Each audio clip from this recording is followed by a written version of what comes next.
नमस्कार विद्यार्थी मित्रांनो, युरेका लर्निंगमध्ये आपल्या सर्वांचं स्वागत आहे। तर आपल्याला माहिती आहे वेगवेगळे गणित वगैरे सोडवताना आपल्याला जे काही बेरीज व वजाबाकीचे नियम असतात ते माहिती असणे खूप जास्त आवश्यक आहे। तर चला बघूया बेरीज व वजाबाकी या चिन्हांचे नियम। तर बघा, प्लस हे चिन्ह आपण कशाला दाखवतो? धन। फॉर एक्झाम्पल काय 8 आपण प्लस 8 आहे असं लिहिण्याची गरज नाही, त्याला आपण सरळ सरळ 8 असं लिहितो। आणि धन चिन्ह असते त्यालाच आपण निगेटिव्ह म्हणतो, त्याला ऋण म्हणतात। आणि त्याचं एक्झाम्पल काय? -10 वजा 10 ऋण 10। तर चला बघूया आपण पहिला नियम। जर दोन संख्या असतील आणि त्या संख्या लिहिताना जर दोन्ही संख्यांना प्लस प्लस चिन्ह असेल आणि अधिक अधिक चिन्ह असेल आणि त्यांच्यामध्ये जर काय असेल बेरीजीचं चिन्ह असेल आणि दोन्ही संख्या या धन असतील तर त्यांची काय होते? बेरीज होते आणि त्याला चिन्ह काय लागतं? प्लसचं।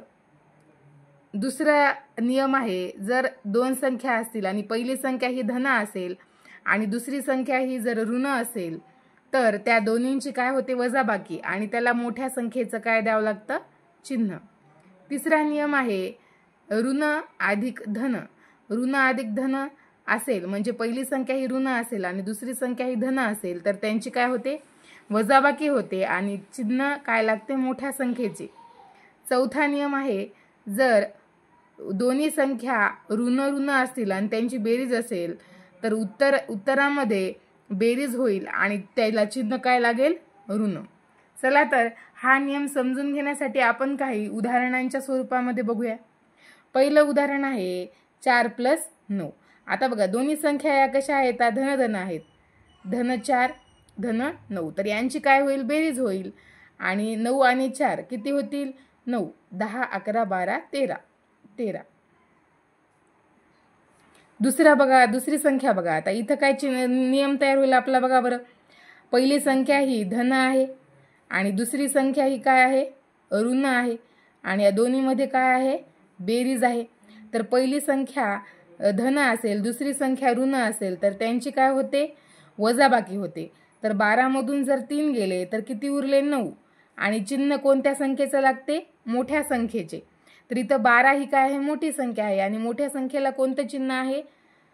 प्लस। कोणतेही चिन्ह नसते म्हणजे तिथं काय असते? धन, म्हणून काय येईल याचं उत्तर? धन 9। तिसरं उदाहरण बघा। तिसऱ्या उदाहरणामध्ये काय दिसतंय आपल्याला? -18 अधिक धन 7 म्हणजे इथं काय आहे? ऋण प्लस धन। ऋण प्लस धन असेल तर इथे पण काय होईल? 18 आणि 7 ची वजाबाकी होईल। 18 मधून 7 गेले किती उरतील? 11 आणि या चिन्ह कोणत्या संख्येचं लागेल? मोठ्या संख्येचं। आणि मोठ्या संख्या कोणती आहे? 18। 18 ला कोणतं चिन्ह आहे?